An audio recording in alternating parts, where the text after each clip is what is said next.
Hi, welcome to The Peaceful Home. Last week, my video was on my thrift haul and my inspiration for spring.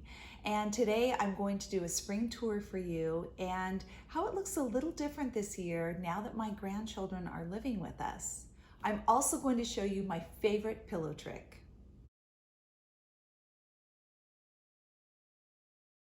If you're new here, I'm TeresaElling. I'm a professional organizer, parenting coach, wife and homeschool mom to 6 graduated kids.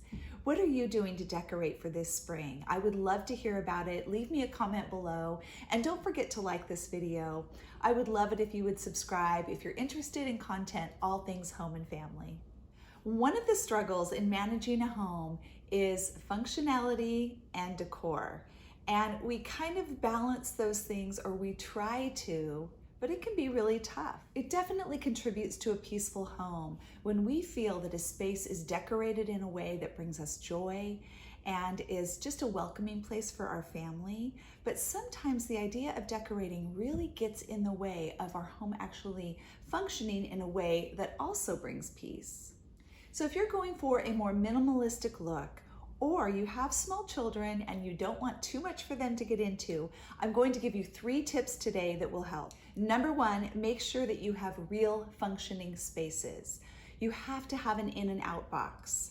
You need to have a spot for coats and shoes. And what about a charging station or a place for your mail? If you don't have a spot for those things, your home is going to be much more chaotic and you're going to spend more time hunting for the things that you need. Now that my daughter and her husband and 2 children have moved in with us, we have had to go about things a little differently. We've really had to adjust, make room for them, and make sure that we can work together. I used to have things on the bottom of this sofa table, but we've cleared that all out, and on the top are just 2 baskets, one for each family as kind of our in and out basket. This could be used for anything, mail that's coming in or a return that needs to go to the store. But at least we each have a spot. The other thing is, if one of us is doing a quick pickup and we find something that belongs to the other, we can simply put it in the basket. Our charging station is kind of corralled with this tray, and I think that works really great. It also serves as kind of a drop spot for my husband. Sometimes he's picked up things at Home Depot for a project, and this is just a place they can land temporarily until they get put out in the garage. We also have a couple of crates tipped over for our shoes and a coat rack for coats and hats. And again, just having a spot where these things belong is really important. Number 2, you've got to minimalize. You've got to declutter. Now, some people will say, I'm fine with the amount of stuff I have. No one else should tell you that you need to declutter. What it really comes down to is how well are you managing your stuff. If you're managing it really well and it's easy to keep a tidy home, you probably don't need to change anything. But if you're struggling in that area, I am hoping to do an upcoming series on habits, routines, and cleaning schedules, and that is going to be awesome. So watch for that. But when you find that you just keep shuffling the same stuff around and moving it to different places and trying more bins and more organizing methods, it probably just means that you have too much stuff. So ask yourself that, am I able to manage what I have? Every single item you bring into your home has to be cared for and managed. Now, where this is really applicable with children is with toys. I just finished an entire series on organizing with kids. I will link that below. Got to start with decluttering first. And then there are all kinds of methods that you can use to keep the toys under control. We're about to get to the home tour, but the 3rd and final tip is to put your decor in out of the way spots. Now, what I mean by that is don't have it in a place that would get in the way of normal everyday life. Another consideration is it in a spot where your kids could get to it? Now, I've talked about training a lot. I've got a couple videos on that I will post below. You need to understand negative training, and I fully believe in teaching your children the things that they can and can't get into. But you have to have some spots that are child-proofed, spots that where things are put away, or your entire day is spent chasing children, trying to train them, and it can become overwhelming. So do yourself a favor in those early years and get as much off the table, literally, as possible, and it will really go a long way to keeping you organized. So where can you put decor?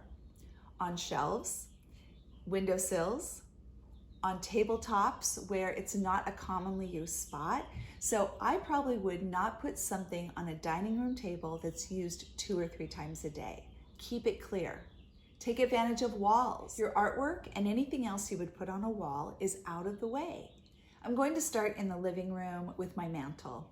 I really just longed for something very simple after Christmas. I had a few little things on the mantle, and I wanted something that made a statement, that was large and simple. And so I found these baskets at Target, and I had these pothos plants. They just popped right in, and I love this clean, minimalistic look.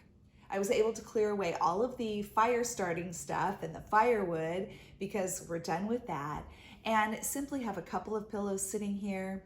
This crate, normally I decorate with all kinds of things. The kids don't seem to be bothered by the books. They don't really touch them, and I love books. So I've left those there, and I simply have one vase with some artificial flowers that I think is really simple and beautiful. Moving around to my 2 leather chairs, again, just matching simple pillows, very springy. I have a blue and white theme going this year, and pretty much every year because it's my favorite color. But again, rather than having a plant or some kind of decor on this little table, I just stack some books that won't be in the way and the kids aren't interested in touching. Same goes with our ottoman coffee table. Now, the easiest thing would be to have nothing at all, and I might just end up putting these books away and keeping it that way. But the books are a simple thing that the kids won't get into. I'm ready to show you my best pillow trick, and that is to separate pillows from their cases that you thrift. Now, what I mean by that is, here is a pillow that I recently purchased. I don't actually care for the pillow covering, but it's got a beautiful down insert, really high quality. So I bought the pillow. I'm going to take this off and redonate it and use the down pillow. Now, the flip side of that is that I thrifted this pillow. I want the pillow cover, but it has a regular polyfill pillow insert. And this one actually isn't too bad. It's kind of soft and it could maybe work, but sometimes you get them where they're just really stiff. And if that's the look you want, then this is great, but I want a little bit of a softer look. So I purchased this. I'm going to take the cover off and I'm going to put it over the insert of the gold pillow.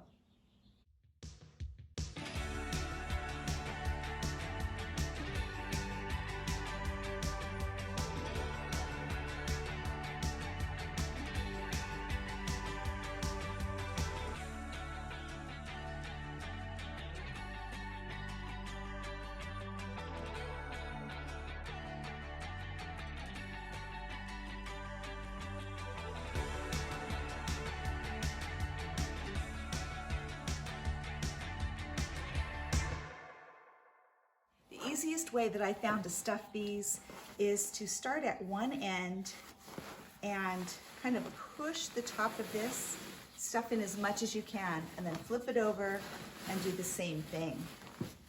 Once you have the pillow in, it's very important that you reach in and grab the corner of the pillow and push it in to the very corner of the case.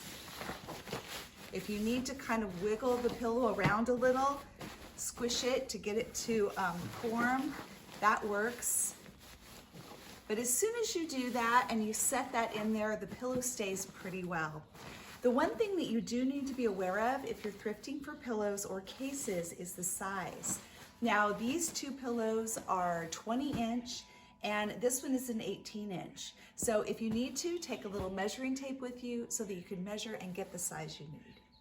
2 of the advantages to down, in my opinion, are 1, they really form well and they sit well, they look full and plump. And the other thing is that after you sit against them for a while, you lean your arm on them, they just fluff up a lot easier than the polyfill. The polyfill is very dense, and once you get a dent in it, it's really hard to pull that filling back out and make it full again. Here are all the pillows that I stuffed with my thrifted down inserts. And I just love these colors. I love how the different patterns blend. I chose to do 3 different pillows on this couch. And my slip-covered couch, I have the 2 pillows that I made this week. I had some thrifted fabric, I had thrifted down inserts, and I was inspired by these pillows at Target and decided to make these, and I love the way they turned out. Moving into the kitchen, I have my artificial fern up on the top of my open shelving, and I did do a little bit of Easter decor on my windowsill. I don't go crazy with Easter decor only because I don't want to have to clean it up. So very minimalist, just a couple of bunnies, plants that I love, and one of my blue and white plates. I love this little hummingbird nest. I have it under glass with a fake egg because the nest originally had 2 eggs that both hatched into hummingbirds, and we took the nest after Mama was long gone. Now, another thing you can do when it comes to functionality and beauty in your home is to hide the ugly things. One problem we were having is our kid drawer that has all the kids' dishes in it just was cluttered and messy all the time. And then little Millie, who's 18 months, loves to empty it out. And if you're a mom that works in the kitchen, you know that's a great way to keep a child distracted, is to give them their own drawer and their own stuff to scatter.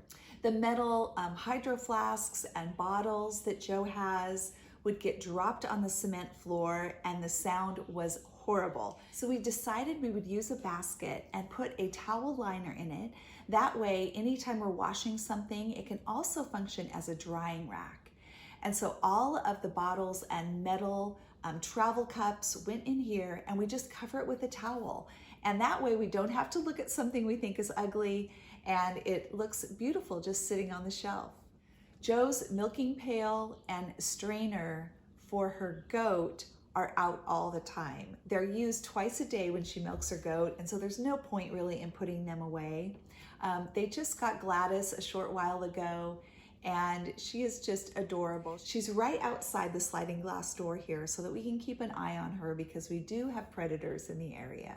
I took advantage of putting decor high up, again, where it's not in our way.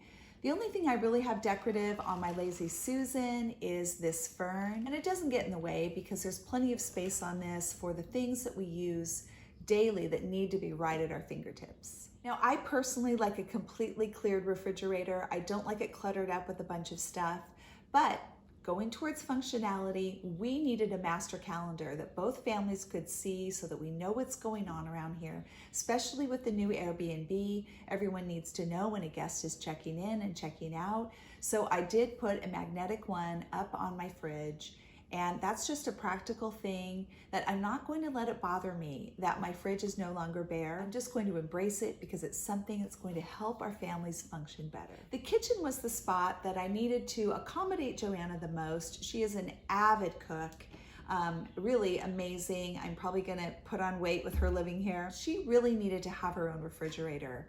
So we brought that in, and I also, of my 4 cabinets that are in my pantry, I completely cleared one of them. So now Joanna has that spot completely for her own use, for her sourdough starter and her kombucha and all of her baking supplies. And so far this is working out really well. We did move 2 of the bar stools over to the other side of the peninsula so that we could have 2 high chairs here all the time. And it just makes it really nice to push them in. They're kind of out of the way, and we simply pull them out when it's time for the kids to eat.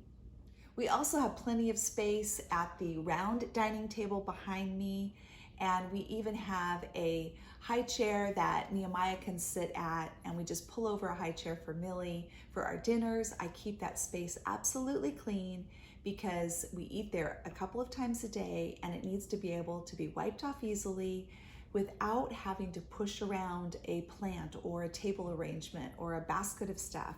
It was nice to give the coffee bar a little refresh after the winter holidays, and I was able to utilize this beautiful blue and white platter that I explained last week was an heirloom from my family, and just a couple of other new things, this pear print that I thought was very fitting. I feel like bringing in the live plants and the blue and white dishes contributes to that fresh look.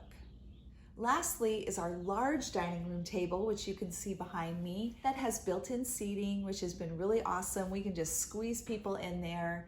And I did a refresh on the picture ledges up above as well. That still had all of my winter decor, and so I pulled all that off, dusted everything, put back a lot of my spring prints. I have a few new ones up there. The cowbell that I just got at Junk in Your Trunk, and the cow creamer as well. Again, another out of the way space to bring in color and decor without sacrificing functional spots. Oh, one other little refresh spot that I didn't mention was up on the top of the pantry. And I just chose some things that make me think of spring, brought in this teal color with a few items that I already had. And again, it's just kind of moving things around. Get things out of the way, clean thoroughly, and then rearrange. And that'll bring a whole freshness to your space without even purchasing anything. I hope you enjoyed this spring tour and the 3 tips of how you can bring in decor without making it difficult with small children and just bringing a simple minimalist look to your space. Thanks so much for joining me today on The Peaceful Home. Happy spring.